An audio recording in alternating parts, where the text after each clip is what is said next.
So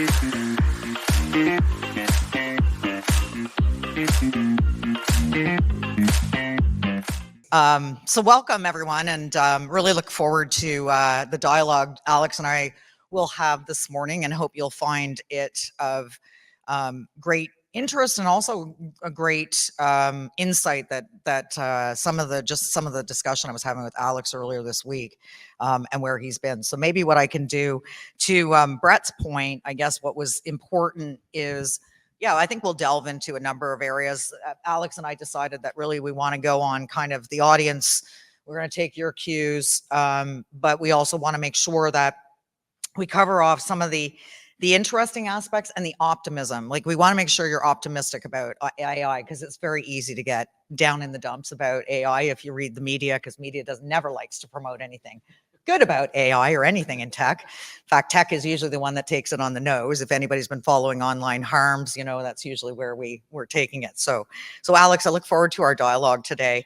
I just want to give a little bit of background on Alex. Yeah, you've done a lot, you know, and you've traveled a lot. So it's my pleasure to be having this fireside chat with you.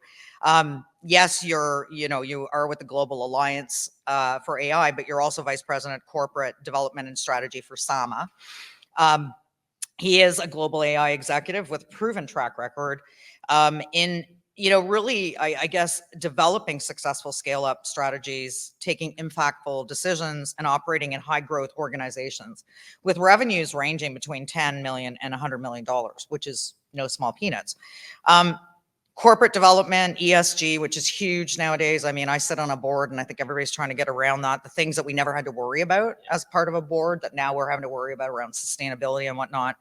Strategy and leader at SAMA, and who raised over $120 million in capital, grew the business from 2,500 to 4,500 employees, and published SAMA's first annual impact report. Pretty darn good. Previously expanded Element AI, if any of you have ever heard of Element AI and followed that, in North Asia, Southeast Asia, and Europe, created growth channels and partnerships with globally recognized companies, and led historic Series B financing.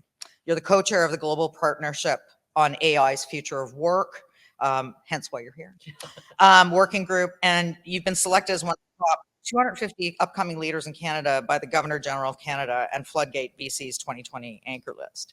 Wow. Let's give him a hand of applause. How fortunate are we today to have Alex with us? So Alex, we had some questions, and Alex and I kind of don't seem to be the kind of ones that conform to rules or anything like that. So we thought we would, yes, we'll touch on a few of the questions, but I think, and if you're wondering why I'm looking at this, okay, so I broke my glasses yesterday when I came in. So anyways, what I had it on is not going to work.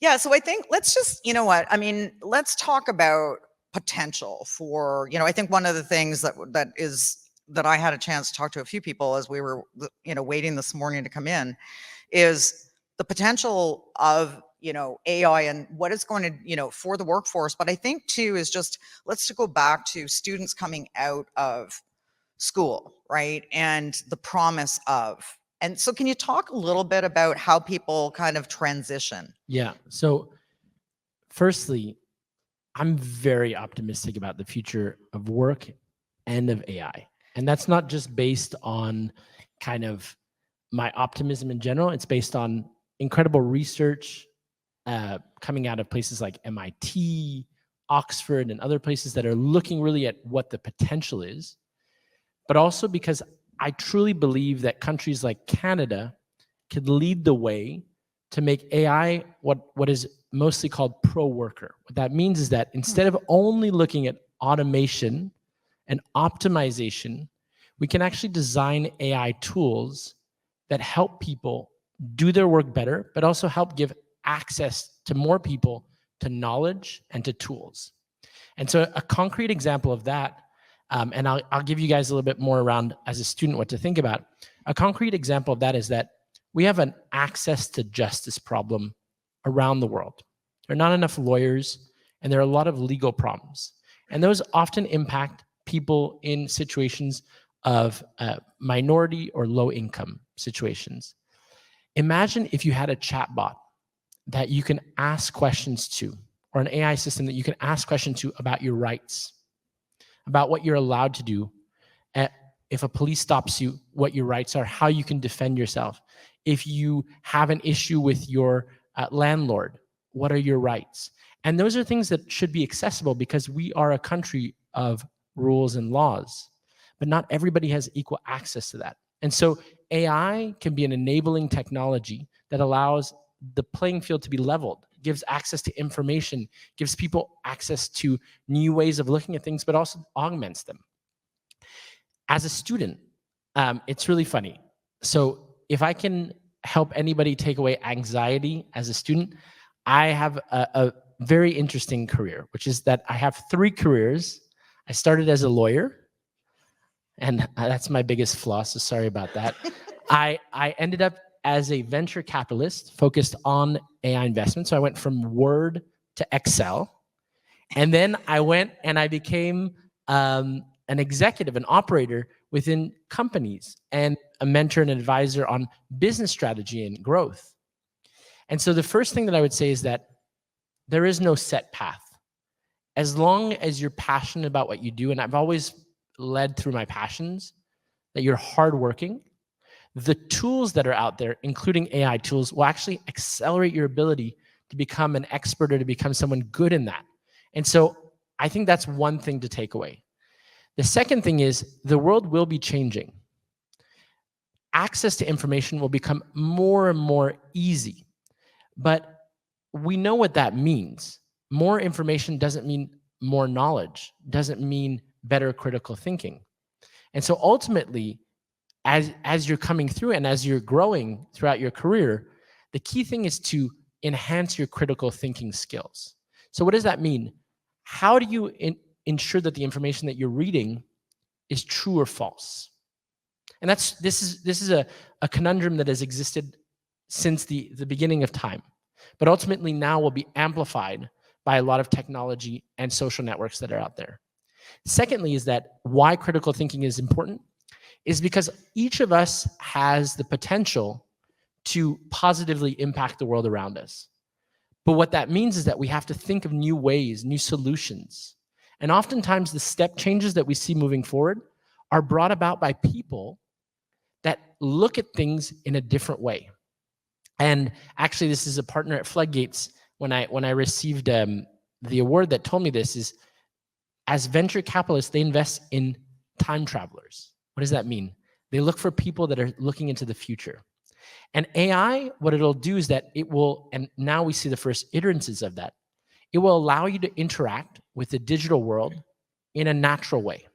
Instead of having to learning a programming language, you'll be able to just query a computer by asking it a question, by interacting with it. But then you need to have your critical thinking hat to make sure that the information that it's giving you is right. And you also have to be curious and be passionate, because ultimately anything is a rabbit hole. And so you have to figure out which rabbit hole you want to go down. I got really interested by AI because I saw what it could do. And also because I understood many years ago that Canada, Montreal, Toronto, Edmonton are hubs where large global players like Google, Meta, and others are recruiting. And some of the leaders of the biggest AI companies in the world have either lived in Canada or are from Canada. And so we have something incredibly powerful in front of us. And I hope that as people that are coming into the workforce, you understand that this is a transformational technology, but you can use it, harness it to be able to change, to grow, and to grow faster than ever before. Thank you, Alex. A pro worker. That's what you call it. Yeah, okay, I like it. Yeah, it's actually a term that's used in a lot of economics papers, Right. and is pushed forward a lot by MIT's new Future of Work lab. So pro worker being the idea that it enables people to actually do good and to augment what they're doing instead of just automate or replace. Right. Yeah. And we hosted a strategic knowledge exchange with the government of Canada, the federal government recently. So some interesting things came out of that, really. And you're right, like garbage in, garbage out. So we do. And I think that whole ability to know, like, it's kind of like, I always think of cursive writing, right? Like kids don't learn it anymore the way they should, because guess what? If the computer goes down and you actually have to write something, my daughter prints her signature. Like, she's 17 and I'm like, that's not a signature, honey. Like, that's not a signature. But yeah, it's interesting. And you got to think, like, I think I'll share with you one of the comments that was made that was really striking was, how many times in a day do you get out in your car or you walk down the street and you take risks, right? Like, how many times do we see people, not driving well, we see accidents, etc. So we accept a risk in order to do or get where we need to get to. And I think that's what the way too, as we talk through the dialogue of AI today and our talk, as well as the other panels and that, and to think about it, it's really like, think about when, our industry moved into the industrial revolution, we moved away from horses and people started getting into cars. Like, what kind of a risk was that people were taking, right? And you can imagine the dialogue that must have been going on then. So I love the pro worker, because I think it's really important. I think the tiers or that hierarchy that we have, flattening the organization. I was talking to a colleague from Seawell today, and, we were just saying about how to get rid of the monotony of the work. That's what we call that administrative burden. And how awesome is it that the new generations will get to focus on really high value, right? And but that's up to us as we talk through it, those of us that are involved in it, and as we network, that we turn the dialogue, as you say, to an optimistic, and not focus. Well, that's I think that you're right. It's up to us, and especially it's up to you. What I mean by that is that people that are entering the workforce have an energy, an enthusiasm, but also a vision of where we need to go. And it is up to you to shape that dialogue, because ultimately the choices we make as companies, but as governments and as citizens, are those that will impact us over the coming years.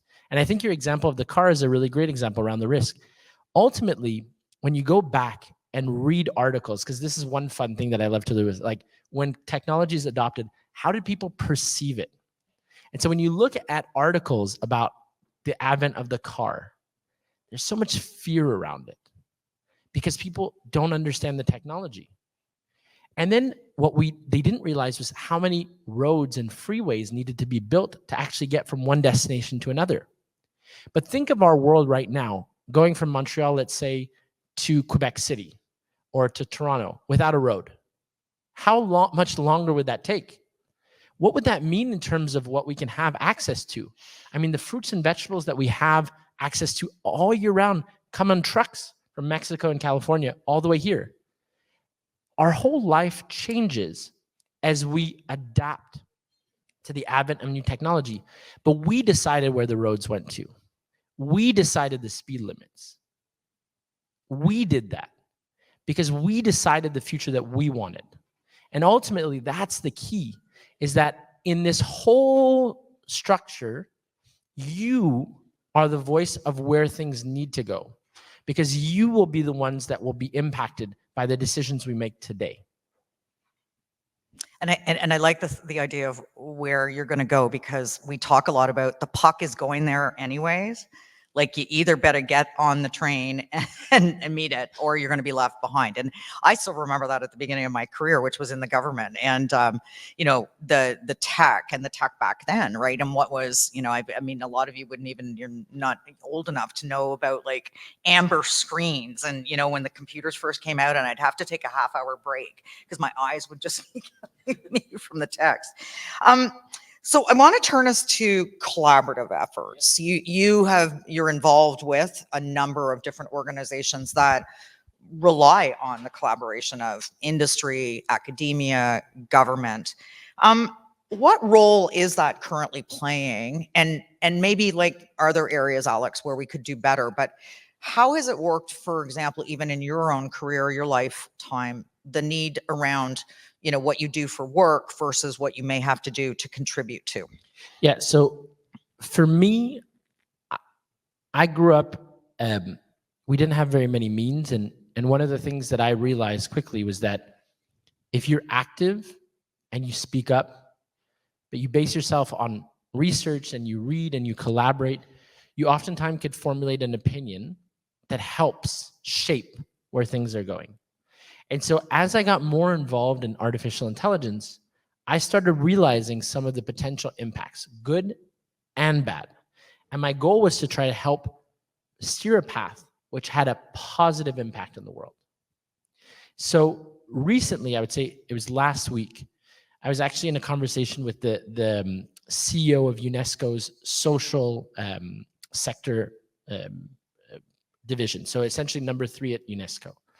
And right now, there's a push by countries to start regulating artificial intelligence. Until recently, that was not the case. There was a trend not to do anything because ultimately we would let innovation kind of move forward. But there's an opportunity now to say, okay, if AI is moving in a direction, how can we make sure that everyone benefits from it? So whether that's setting together policies and laws that create accountability and responsibility for the outcomes of the AI decision making, or it's about making sure that people impacted by AI are actually given a chance to be reskilled or to have another job. So Singapore is launching this whole reskilling program, which is really interesting, around making sure that any job displaced by AI is actually, the person is given another opportunity. But also more generally, what kind of society do we want? Do we want to make sure that we're creating a level playing field so that Canadian AI champions can exist? And that it's not just the Googles, the Metas, and others in the world that have all of the talent, all the data, and all the money. So these are things that we need to think about actively, and we need to put in place rules, regulations, but also incentives. You need to give people a reason to do something. And so this is an opportunity. And so we're seeing a real mix of collaboration. So the first place is really governments are taking more and more of an active stand because citizens are asking them to do that. So you have a voice in that. The second place is academics. So people that have been studying this for years and years and years are starting to publish more, and it's being picked up in the media. But never look at only the headlines. Go in and click on the articles, go deeper, because some of the findings are fascinating. And ultimately, we're seeing more and more technological shifts that are moving forward, and technologists, so people involved in the companies that are building these technologies, are becoming part of the discussion and the debate. And so even in the US, the Justice Department just hired a Princeton professor who has a PhD in computer science and a JD from Stanford to start helping to figure out how to regulate properly and how to advocate for a more fair, responsible, ethical use of AI. But the one point that I would make is to anybody out there, if you're not sure what your career is and you have an entrepreneurial spirit, build, try. You have nothing to lose. I can tell you, I now have 2 kids. When you have 2 kids, a mortgage, and a lot of stuff, it makes it much more difficult to try crazy ideas, and it's worth it. It's worth going out there. Maybe as a small anecdote, when I graduated, I grew out a long beard, I took out a backpack, and I traveled in Southeast Asia with, I think my budget was $6 a day. I had nothing, but I discovered so many things, and I learned about myself, and I asked myself great questions. Entrepreneurial journeys are one of those things that can really drive a lot of value. And if you're interested in building a company, try it. Why not? There are tons of funds. There's lots of opportunities. There are tons of programs that help that. We need AI champions in Canada. We need people to be building. And I hope that some of you, at least one of you in this, thinks, okay, I'm going to try. Thank you. It's interesting, AI has actually been around for about 50 years. And so that's also a misnomer, right? I think a lot of people think it's, ChatGPT came out, that's AI. And the reality is it isn't. And in fact, it was funny because I was talking to a government department recently and they said, oh, well, we surveyed Canadians and most Canadians don't want AI, or a good part are scared of AI. And I said, do you think most people know when they're actually using a system that is actually, motor, like behind it, the generator is AI? I don't think they do. You're right, because again, we're creatures of habit. So it's kind of interesting when we talk about, when we talk about the collaboration needed for job creation, and we're not going to talk a lot about policy. I think Alex and I today. I mean, policy is a necessary evil, and it itself is actually, having to take a look at the fact that it's not flexible, it's not nimble, the current way that bills are written, the legislation. I mean, we're currently, as an association, speaking on behalf of our members about ADA, which is part 3 of Bill C-27. So part 1 and 2 are about privacy, part 3 is ADA, and they really got it wrong. And again, the reason they got it wrong is because they didn't consult with industry. They didn't consult with academic. They didn't consult with the people who are actually going to consume that legislation in the end. And the way they went too, again, is like they're trying to do the all-encompassing instead of saying, yeah, we're willing to accept a certain level of risk. We won't focus on harm. We'll focus on making sure that, generally speaking, the systems are safe. And as you say, now that the whole discussion on regulation. The interesting thing that I've learned, and I'm not the technologist in the room, I've always been more in the business of tech, is the fact that there's Gen AI, and then there's intelligent automation. And intelligent automation is actually the digital worker that can actually regulate AI. So I've learned it can actually oversee and manage AI. So again, that was a very general explanation. But I think, again, it's embracing it, as you say, and learning about it and looking at how it can be applied in all of our different verticals, right? Because it definitely is something that will enhance what we do. Yeah, and there's a really important point in that I think we need to realize as consumers of AI products is that it's not magic. And what I mean by that is that there are hundreds of millions of people every day around the world that work on data labeling or moderation of content on social media and it for AI. Those people, not all of them are paid minimum wage in their country. Not all of them are given benefits or have the support they need when they're doing that work. As citizens, we also have to advocate for a more, what I would call, responsible and ethical AI supply chain. So what that means is that those people that are working behind the scenes on AI, that are making the queries on ChatGPT or making social media clean, we should always be thinking about them as well and making sure that we're asking for accountability for their working conditions. And what I would say is that that's a very easy ask because every procurement team at all these big companies have the ability to add in one line, which is a disclosure mechanism that makes sure that the amount people are paid or what their conditions are disclosed. And with that, we can move forward. And Canada has been at the forefront of this type of legislation, but also of this type of disclosure, especially in the garment and mining industries, where we really want to make sure that when you receive, for example, a diamond for your engagement, well, nobody has been harmed throughout it. And so AI is very similar. It's not magic. There are programmers building, but there are also hundreds of millions of people that are working behind the scenes. And as Canadians, we have a value set that I think should be exported, where we believe in equal pay, rights for people, making sure that people are paid at least the minimum wage, that we have benefits for them, and that we make sure that they're taken care of.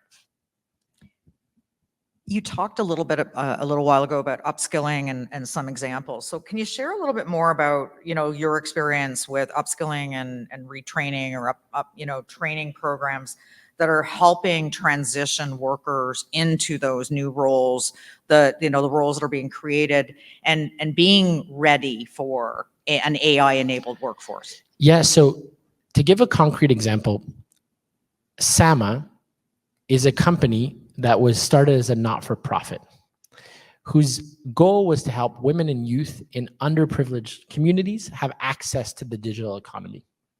And through its past 15 years, it's actually evolved to become a for-profit B Corp business who's focused on retraining and reskilling people. So when we mentioned earlier on this idea that when I joined SAMA, we were 2,500, we increased to 5,000 people. It's actually 65,000 people whose lives were directly impacted by the work that we were doing. And what we would do is we would take people who were making, that were under the poverty line, giving them access to work that was oftentimes 3 to 4 times more than what was happening, the average in their community, access to benefits like healthcare, retirement benefits, as well as paid leave, maternity leave. And what that did is it created a cohort of people who are now digital workers, and they're independent contractors, they're entrepreneurs, they're doing their things. Reskilling is real. And what it is that it's essentially giving people the tools to interact with new technologies, but also giving them the opportunity truly to be offered a job in another environment. And this is true with a lot of underprivileged communities around the world, where there either aren't enough jobs, or the jobs that are required, it's not that you need a 4-year university degree, it's that you need some basic skills. Thank you. And I think that's the world that, the opportunity. I was talking to Charlene from Seawell, and, about the fact that the traditional, you and I were talking about, we're probably the outliers in terms of not having really traditional careers. And me, the age that I'm at, it's like that wasn't really, I worked in the government, and I quit it I left in I think about 10 years in the government. My father just about died. He said, like, what are you doing? You have a government job. And I'm like, I can't do it. I need to get out there, and I need to do more for government from the outside in. And I think too, what you raised, I think that what I love about it is, you're right. Like, you do a university degree or a college degree, and it gives you a foundation, but the ability to really focus on those high skills, like there's the technology, but the technology, and like Charlene, you and I were talking about, is it's evolving so fast. I mean, to stay ahead of it, we will need AI. We will need, I can't see a lawyer and others, like governments, already struggling with how do they understand, what's happening and the ethics behind AI, and people think, you gotta find out what's within the black box. And I'm like, it's your policy that's in the black box, because you fed that to the AI. But I think that, yeah, it is that opportunity, right? And to think that underprivileged people are now getting access to an opportunity to work in areas maybe that they weren't expecting to, is wonderful. And I mean, a concrete example for me is like OpenAI, for example, worked on a really interesting use case in the US, which is medical forms. And so when you're going to surgery, oftentimes there's a lot of technical jargon. It's really difficult to understand. And they actually used their GPT program to bring down the level to what somebody can understand. So depending who the person is, if they have a lot of education or not, they're actually able to understand what what the form says. I mean, think about how powerful that is. Yeah. That, government services or companies can adapt the language to the person that's actually reading it, so they understand what's happening. I mean, that seems, basic, but it's quite impressive that that can be done at scale. And I'd see, even to your point around government services, what an amazing opportunity to have AI give access to people, to government services, to understanding laws. The Supreme Court was actually pushing forward really around using plain language judgments, and making sure that people didn't need to have a legal degree to understand what the judgments were. That's an incredibly democratizing use of technology. And so we have opportunities to make our world better, more just, more open. So I think it's an amazing advent that we have in front of us. And I would think language has got to be a great opportunity, right? Because language, I mean, think about it. If you guys look at the demographics of Canada, in the next, 30 years, at one point in time, there's going to be a tipping point where there will be more new people that have arrived in Canada than people that have been, born here or otherwise. And so think about, you're arriving from a faraway land here, and already the language, English or French, is your second or third language. Understanding a form or understanding government services in that language is already difficult. Imagine if the system could either translate it into your original language so that you would have access to the information, or make it accessible to you with your level of comprehension of French or English. That's the type of things that we're talking about. But also think about, instead of someone coming with an engineering degree from another country and becoming a cab driver, that person could become an engineer within a company here. Yeah. Because they can upskill themselves, they can learn, they can adapt quickly. Because language is a barrier, but also understanding, the whole dynamics and the details is also a barrier. I think that this is something that can have, especially Canada, which is a country whose growth is on immigration, on multiculturalism. There's an opportunity here that is unique in the world, and we can leverage AI to help create a fair, equal, open society, which we have today. Yeah. And it's interesting when you talk about the language. I know, like, our president and CEO had to travel to Tokyo last year, and she said, like, there's no English signs. So she said the only way I was able to communicate was I would speak English and it would speak the language back to the individual. So that ability to communicate, which a lot of the times we would, even in Quebec, like, if you don't speak French, people will be afraid to come to the province because they're afraid, I can't speak and I want to speak the language that is the mother tongue. And so I think that alone, right, has opened things up. And I think too, when you talk about, where was I going with that, on the language, but even I think just even on the upskilling and the reskilling and the ability to take, and this is where the whole idea that of the pro worker, the idea that, you can take the mundane, the administrative. Another example from this roundtable that we held recently, a government executive said, wouldn't it be great if we could just put a challenge out there, and a great small Canadian firm could build a tool that would compare English and French documents before they go to the minister, because the administrative burden on the government and the cost of that is outstanding. And, he said just that alone is a great quick win, that we can show that AI can do this, it can compare. And it's not the matter that you then replace the person doing that. You just allow that person who's doing it to move into a higher value piece of work. So I think that's really a good opportunity. Okay, let's just talk really quickly about what initiatives are that you've come across, Alex, that are really encouraging AI-driven job creation, that are really getting behind that, or the opportunity for us to do that. So what I'm really excited about is that in Canada, the government, of Canada, but the Quebec government and other governments have taken a proactive approach to investing in AI companies. And that gets me excited because you have all these Canadians around the world that want to come back home. Not for the weather, but because there's a lot of great things happening. And they want to come back home, but there aren't the interesting, exciting opportunities.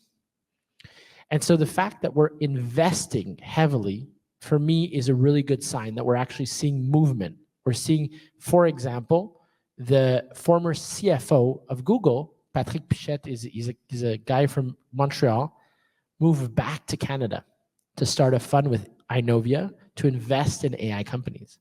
How exciting is that? This guy comes back here to help build the ecosystem and build winners. So that's one thing that excites me. The second thing that I think is really important is that we have deep technical and social expertise in our universities.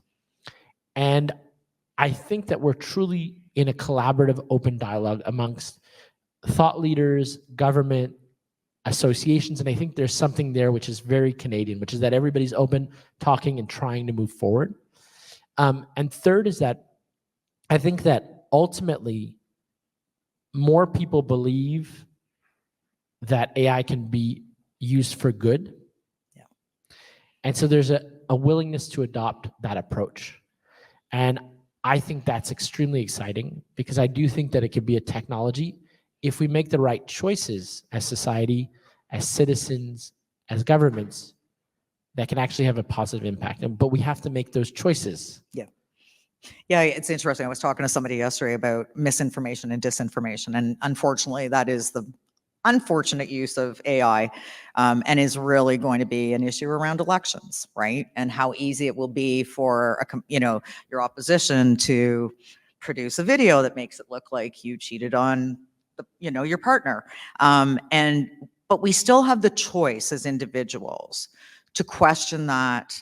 That is never taken away from us, right? And to your point, you still have to have the ground understanding before I guess as you interpret what's presented to you. I think that the most foundational skill that anybody can have is this ability to think critically. I mean, ultimately, you don't need a machine to spew out lies. You just need to look at Trump, and he can tell you enough stuff that are untrue, like blatantly untrue, and some people will still believe it because they don't have the critical thinking skills or access to the right information. So I'm less scared of machines that spread disinformation than the people building it behind the scenes and what their intent is. And I'm more fearful of people that pry on insecurity and vulnerability to prop themselves up. That's what I'm fearful about. Because ultimately, there's enough good people on this earth that if everybody banded together and looked at the opportunity, that amazing things could happen, and they do every single day. I mean, even in Canada, if you just look at one stat that has amazed me, is poverty, especially for children, has diminished over the past 10 years. Yeah. That's a win. Do we talk about it in the news? We don't. Does it matter? It's the thing that matters the most.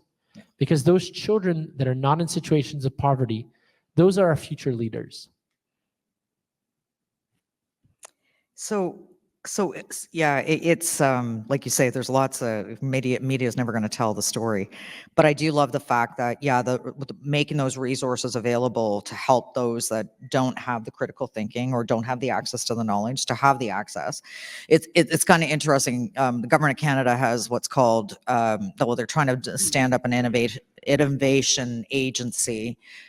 They've had things like Innovative Solutions Canada. They have the CDAP, the Canadian Digital Adoption Program, sorry. And some of the big argument, our big argument is, if you put broadband in the hands of everybody in this country so that now you've broken down the digital divide, innovation would flourish. People would have access to the knowledge that you're talking about, right? And that is definitely a crime, and something I think that we're getting better at. And it's true. I mean, like, I'll give a concrete example. You go to the Kibera slum in Kenya, and there is 4G internet everywhere. And what that has enabled is entrepreneurs they don't have a lot, but they're pushing forward and they're being entrepreneurial and they're using the internet to move forward. Access to the internet for me is a right. It should be something that everybody has access to because it levels the playing field, both for access to information, but also for the ability to communicate, to interact, and to even build businesses that can be Canada-wide. Yeah. And worldwide even. Worldwide, yeah. One last sort of, question. I think there's a couple of things we can still go on, but private-public collaboration, we've spent a lot of time, TECHNATION, pushing government to engage with industry. And so when Sylvie opened, we have about 60% large tech. Some are multinationals and some are homegrown. So the open techs, the CGIs, large tech, homegrown in Canada. And then we have 40% small, medium size. And I think 98% of our businesses in Canada are small, medium sized businesses. So, and they need to be, as we call it, floated by big tech, right? They need the big industry to help float them because, for example, they're not going to have a chief privacy officer. They're not going to have the things that the larger, they're not going to have a chief security officer. They're just not big enough to do that. So it's great to see that. But when we talk about public-private collaboration, what do you think we could do better today in the space that we're in currently? And just, your experiences globally, I guess, where have you seen some good use cases? I've seen, so one place that I think is doing a lot of interesting things is Singapore.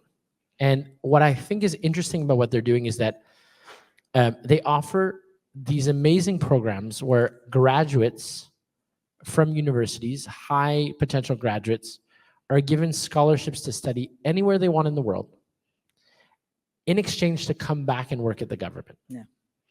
And what that does is that when you go to a meeting in Singapore to talk about AI, with the highest levels, you're with the minister, he's surrounded by people that are 20-something-year-olds, and all of them know what they're talking about. They just came out of university. They're up to speed. They know exactly what's going on. And that infuses dynamism that creates a really informed policy, and that allows for the government to be nimble, because these are people that are out and they're like, why aren't we doing this? Why aren't we moving forward? Why isn't that pushing forward? So I think, and the second piece is that they're also recruiting from some of their homegrown champions, but people all over the world, to come back and help out in government and help out in the private public sector to help push forward innovation. So at the time when I went, the head of the of data policy and their kind of sandbox was the former head of data for Grab, which was the equivalent of Uber in Southeast Asia. This guy was making millions of dollars before and decided to come back to help out. And so having those type of policies and that thought process, I think, is really important, because, I mean, I won't surprise you guys, but there are some incredible Canadians in phenomenal positions all over the world. And if you guys ever want to be inspired by careers that are just global, take a look at any of the big companies that you admire, and you'll find a few Canadians at the top. So Slack was co-founded by a Canadian, even was started in Vancouver. I was mentioning the former CFO of Google, a guy from Montreal. The head of AI, let's say the number 2 of AI, she's based in Montreal, actually. Apple has a huge presence in Montreal, and the Vision Pro glasses was actually based on technology by a guy that was built here. So the reality is, I think that there's an opportunity to bring people that are in the private sector into informing governments, informing policy, so that it's up to date. But I also think that it's a talent game. We need to have people that come back and that help government, whether that's in advisory capacity or in full time. And ultimately, we should be inspired. There are so many examples of incredible people that come from here, or came from somewhere, lived here, grew up here, and went to build some of the biggest companies in the world. And if you're ever wondering, okay, I'm building something, I'm working on something, I got, a result that wasn't what I wanted in a job or something, take a moment, take a step back, and look at all of those people and realize that none of their careers are linear. They all tried a million different things, and they ended up where they are now because they persevered, they learned, they were creative, and they tried. And so I think that there's, whether it's in AI or broadly in tech, there's such an inspiring group of Canadians around the world that we should look to say to ourselves, okay, we can do big things, but I would challenge everybody to build here. Let's build here so that we can benefit from those things, so that we can build the roads and the infrastructures that we need, take care of our healthcare system and the people. Let's build here and grow globally. Yeah, it's probably one of our criticisms for Canada is we tend not to take care of our own as well as we could. That's for sure. We lose IP, et cetera. So yeah, really great. The title of our session is Future Proofing Canada's Workforce. So it's kind of funny, like, is there such a thing anymore, really, of future proofing? Like, can we really, proof like anything? I mean, I think it's a really good question. The question is that what we want? So what I would say is that so the way that I see it is that we need to make sure that when technology is adopted, it's benefiting the most amount of people directly. And we have an opportunity to be at the forefront of that. So when I think of future proofing, my mind is around how do we create an equal playing field? And that's through a lot of different measures, private, public, otherwise.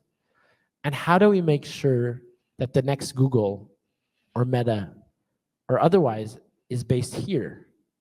Because if all the leaders in San Francisco are there, well, there's for sure an opportunity for them to come back or for us to build here. And so I really think that there's an opportunity for us to think big, swing hard, and actually hit it out of the park. Thank you. Well, listen, I'd like to open it to the floor, I think, right now. I don't know if we have some questions online, but I'll offer it. Yes, sir, just go ahead, stand up. I'm blinded right now, just so you know. So I'm Yeah, going to we do have my some best big to lights see here, who's, so it's if hard. you guys can just run around. Thanks. You often need, Hello. hello? Yeah, there we go. You often need your glasses to find your glasses. And if you can't find your glasses, you need your glasses. Well, hi, I'm Isaiah. Thank you for the interesting fireside. I just had two questions. One based off of what we were talking about. You referenced more so the future of like the youth and like students and using our voice. But often when you start out, it's kind of like, it's almost like you start off in the back seat and you're always trying to get into the passenger seat or get into like the front of the discussion, but you're not always included in those discussions. Or I guess, what would you recommend like us doing to get our voices heard and get into these discussions? Because I imagine the government doesn't look like us. It kind of maybe looks a little older. I think that's an incredibly important and thoughtful point. So thank you for asking that question. The first one is by participating in events like this. So the fact that you can stand up and ask a question already means that you have voice.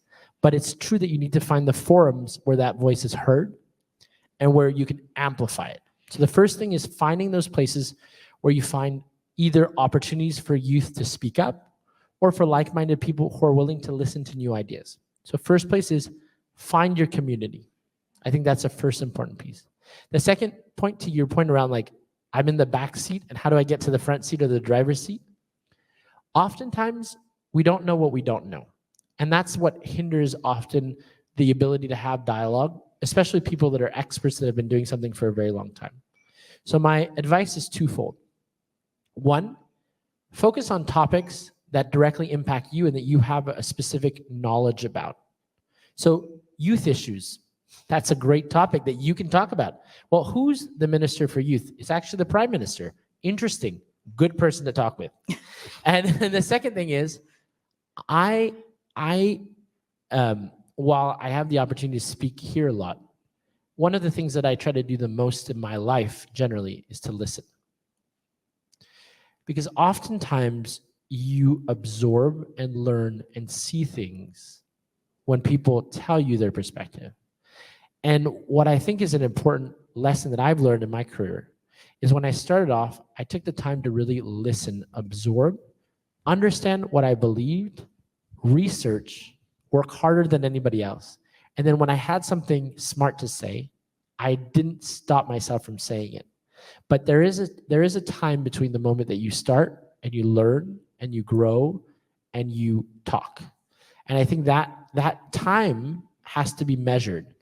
And there is something really fascinating is that publications, research, et cetera, is pretty much available online for free from every large institute. So you can actually go and say to your boss or to your colleague, hey, did you read this paper from the Harvard Business Review or the MIT Technology Review? And that will put you in a position, one, of looking credible. And two, you could say, did you think of applying it to this? Because I've been listening, and I realized that this and that would be good together. And that's been very valuable for me.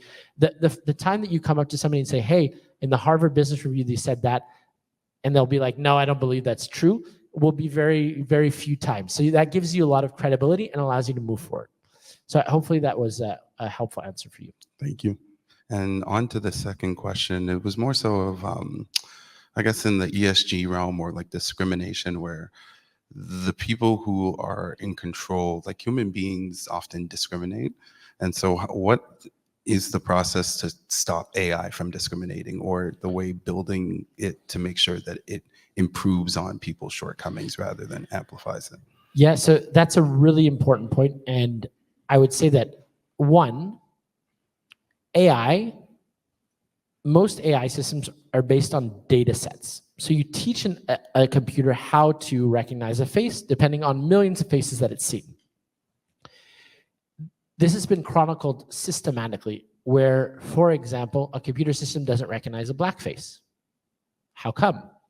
because in the data set there weren't enough representations of people, Black, minority, otherwise. That is a huge problem. That's a huge, huge problem. But it's more of a mirror on our society than it is the AI system itself. Why was the data set initially, why didn't it not include any faces from diversity?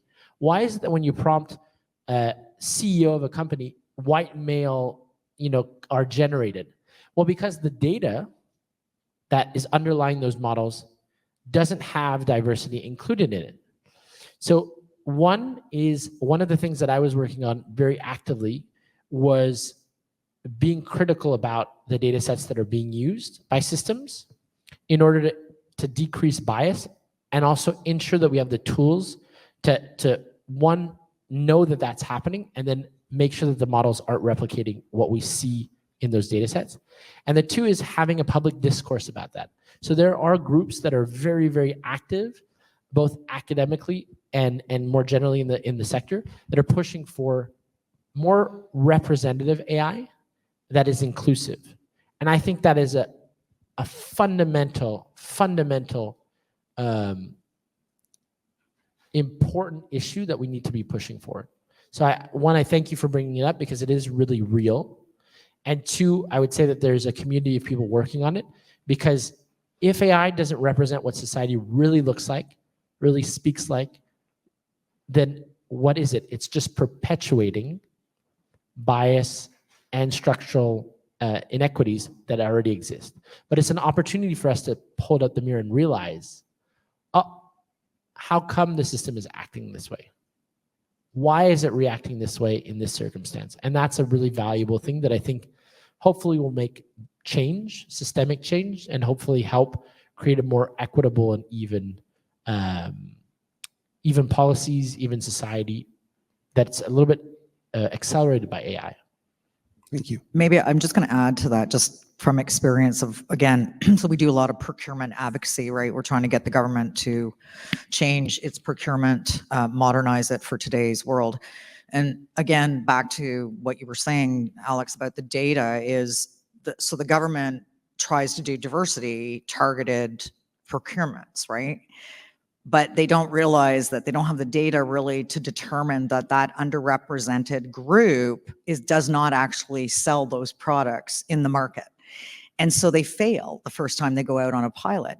But it's a learning process. And again, tech gets blamed because, as you say, everybody thinks it's AI that's creating that bias. But I talked about the black box. The black box is learning from your data. I don't know if you've seen, like, when IRCC, so, basically the group that does passports, they've been trying to use AI for some time, and they got criticized by the University of Toronto. But it was based on so again, that, like, if your policy is flawed, your AI system is going to be flawed, because you're, as you say, you're training it with your data set. So I really do appreciate raising that, because it is a really important point, regardless of, what we're talking about, what industry we're talking about. Got a question, right? Oh, do we have one online? We do have one online. Let me just read that, and then I'll resume to the audience. This was sort of referenced actually by Sylvie in her speech earlier. She was talking about how Canada is actually one of the leaders among the G7 in the AI space. So this individual online is asking, which countries are leading the way for positive AI pathways? And I wasn't sure whether they're referring to career pathways or referring to digital adoption. So I suppose you could sort of address either or both. And personally, I'm curious, what do we think that some of these other leaders are doing that Canada isn't necessarily doing? So as a reference, please, there was recent ministerial, so the G7, they meet, and they talk about these topics. And there was a Hiroshima, so the city of Hiroshima, they came out with a long list of things that the G7 agrees that they want to push forward. What I would say is that the European Union is really pushing forward a very progressive way of looking at AI regulation. I think there are some major issues with it that need to be resolved. It's a very heavy piece of legislation that was, It was a lot built on consensus. Whereas, for example, a country like Canada can be a leader by bringing forward its values and a structure of legislation, which is much easier and better. I would say generally the issue that I have with these big declarations is that the future of work and the impact of AI on work is never a top of mind discussion. And I find that very strange that when we know that there's going to be societal impacts and we need to be forward thinking about that, that's not top of the agenda. And the reason for that is it's a time horizon problem. So what I mean by that is that a lot of governments, especially in the G7, have a 4 to 8 year time horizon in terms of when they're going to be elected or reelected. And job issues are a longer time horizon. We're talking about a 20, 30 year time horizon.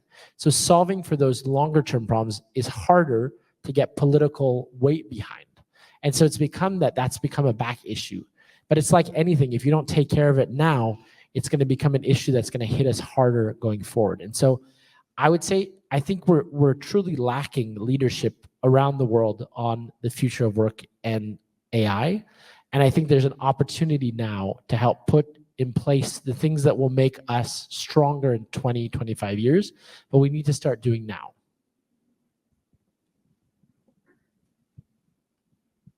Hello, can you hear me? I just kept on popping up because I was so excited to ask a question. My question feeds on the first question and actually calls back to your analogy of roads. So some people got to decide where the road was built, maybe even to the erasure of others. And many people in Canada still live in third world conditions where internet access and even water access is impossible. So we have nations in Canada that are invisible, that they are not represented in data. And this could even contravene the UN Declaration of Indigenous Rights. How do you suggest we start to bridge this gap? Through our policy or through some concrete action? Yeah, so one, by the way, I love these questions because I'm very close to this for personal reasons and outside of my work, but I think it's really important. And I think you're raising some really important questions, but also stating realities that are very true. There are a few opportunities that we have. The first is, with new satellite-based systems, we can give access to the internet to people all over the world, including in northern communities. What that should open us up to is digital opportunities, including opportunities like the ones that I was mentioning that SAMR are doing around data labeling. So things that don't necessarily need a university degree, but allow people to have access to work. So one is, I think that we should use the kind of increase in AI to be able to help communities all over Canada have access to digital jobs, first piece. Second thing is, and this is something that we're seeing a lot in India, where Meta and others are working on projects to actually catalog and build data sets around languages that are being lost. And I think there's an incredible opportunity where there's a lot of communities that the backbone of their culture, their history is on oral passage of their history, that we can catalog and train AI systems to learn, understand, and then communicate in that language to help maybe the next generation to learn it or to have at least some connection to it. And I think that's an incredible opportunity, but that needs to be, it needs to be funded, it needs to be pushed forward as an initiative. And then thirdly, and it comes back to the point around access to justice, we see in general the communities that you were mentioning overly represented in the carceral system, overly represented in issues around all kinds of things that it's just a question about, and the Supreme Court just pushed forward that, for example, children's rights were going to be devolved to local communities. In that aspect, there's an access to justice, but also to advocacy and thoughtfulness that I think that an AI system could help bridge the gap between what we have and people's realities, and how we communicate and what we understand about each other's cultures. In this context, AI can be used as a means of dialogue and of building bridges, and of consultation, and of preservation of culture and history, and of education. So I think, you see, that's an example where, for me, I'm very sensitive to that, having, with my law background, but also a deep interest in these issues here, that I feel like this is an opportunity for us. But it's one that we have to finance, we have to get behind. And the government has made a commitment to funding a lot of different programs. This might be one of those that could be interesting. Maybe I can just, I'd like to add to that, and that's a great question. I don't know if you guys know David Williams, many would know David Usher from Moist, right? And what he's done with AI and how he's created Einstein. And I know, like most of us, like history is kind of like, ugh. But when you can make it interactive and the AI can then help teach. And I think that's a really great opportunity for Indigenous, because it is such an complicated, I guess, understanding the history and then how do we move forward and being respectful. The government, I also want to, even to the gentleman that asked the question before, I want to make sure too, the government has a lot of open consultations. So you can Google and you can find consultations through, could be ISED on what they're doing on an initiative. It could be Employment and Social Development Canada looking for. I would encourage you to respond. And the way I kind of do it, if you're going to do it, like we do it obviously for our members, but if you also want to do it, if you've ever been doing it with your own MPs or even at the municipal level, is make sure you CC, your MP, and make sure they're aware of what you've provided. Because I think, the voices have always tended to be big business, et cetera, but that's not the case anymore, because of our ability to speak freely and provide that kind of input. So I would encourage you to look at consultations that the Government of Canada has, and even your provincial governments, and make sure your voice is heard that way too. And to amplify that, I think it comes back to the question of how can you be involved? What can you say? What can you do? And if whatever is an important issue to you, you need to raise your voice. That's the key. You need to be part of these consultations. You need to push forward. And the beauty of it is that when an open consultation is open, they will read whatever you're writing, and it will be part of the dialogue. And if enough people stand up and speak about something, it moves the needle. But people have to speak up. They need to be given voice. And especially communities that are further off need to have access and water that they can drink, that's a whole other topic. I have just a quick anecdote to share too. TECHNATION about 3 weeks ago in Vancouver hosted an event in partnership with an Indigenous tech circle. And so what we were trying to do is just bring Indigenous leaders in the tech space and Indigenous entrepreneurs together to share inspiring stories and to help sort of show Indigenous youth that there are opportunities in these spaces. And we were having dinner, and I sat next to this gentleman. His name is Michael. I can't remember his last name, but and I'll try my best to describe the technical sort of infrastructure of what he's working on. But essentially, the way, and you'll correct me if I'm wrong, the way that AI works is that it's all modeled in English. So if you type something into ChatGPT in French, for example, it will translate it to English, and then it will produce the answer essentially.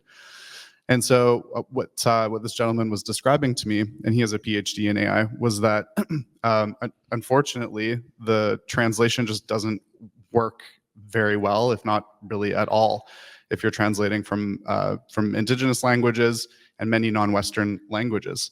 And there were studies that were done by a lot of pretty big tech companies and leaders in the AI space. And they were saying, and they sort of found conclusively, it's just not really feasible. We can't really patch this or find a way around it. And this gentleman said, I don't accept that. So he's making the patch, and he's doing work in building technology and AI to address that gap. And so just, on the topic of it, it really is what you make it in so many ways. And I thought that was a really kind of inspiring story of someone just. I think it's a really powerful story, and it tells you, I think for me, it speaks to something very close to my heart, is that each of us has the opportunity to challenge the status quo and make the world more reflective of what we want it to be. Ultimately, we each have choices, and you could take your intelligence, your drive, your commitment, and focus that, whether it's in your full-time job or outside of that, on things that matter. And then a question just over here. Hi. My name is Natalie. Nice, very happy to be here. I was wondering, we hear a lot about initiatives about youth.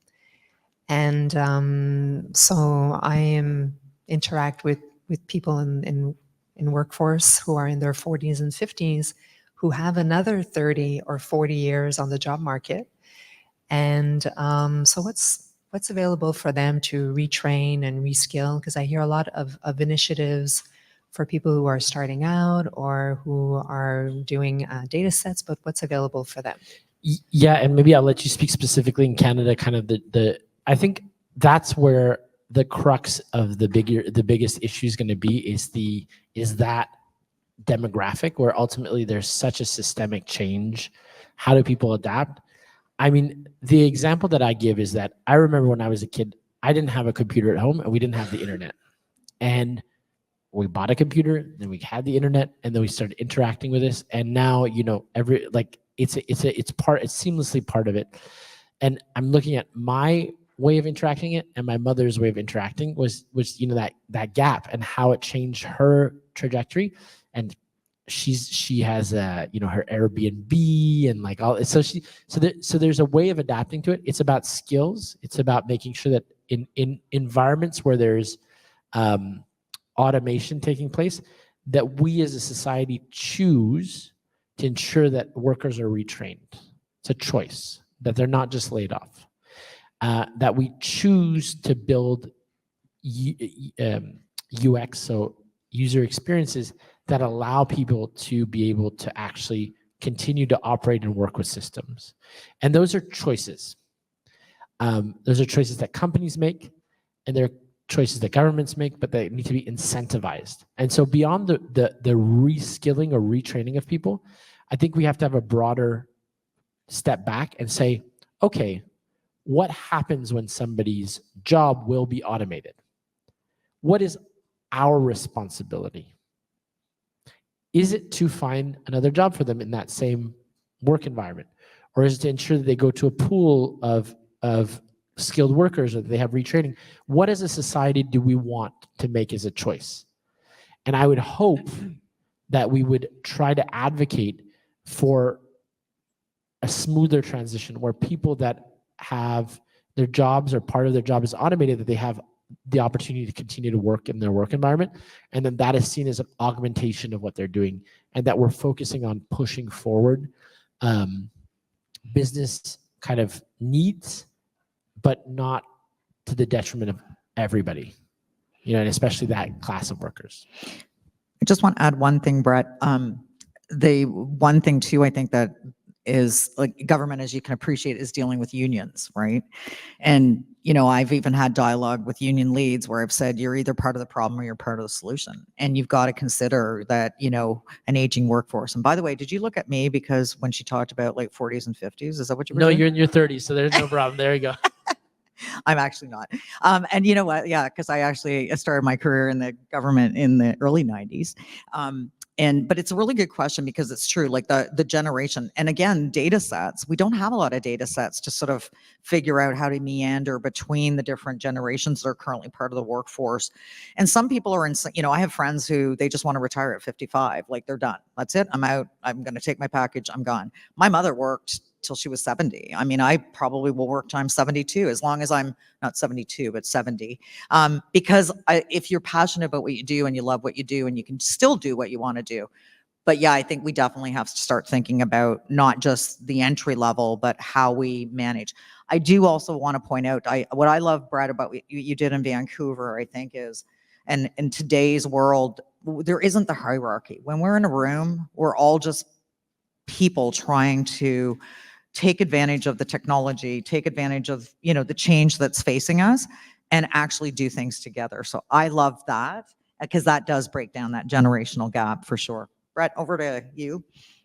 Well, okay, my mic. Okay, good. Well, I just wanted to say, it was too bad that we missed our keynote speaker this morning, but I'm so glad that we got to reallocate some additional time to many, many compelling questions. And thank you so much for your time today. A round of applause. Thank you very much.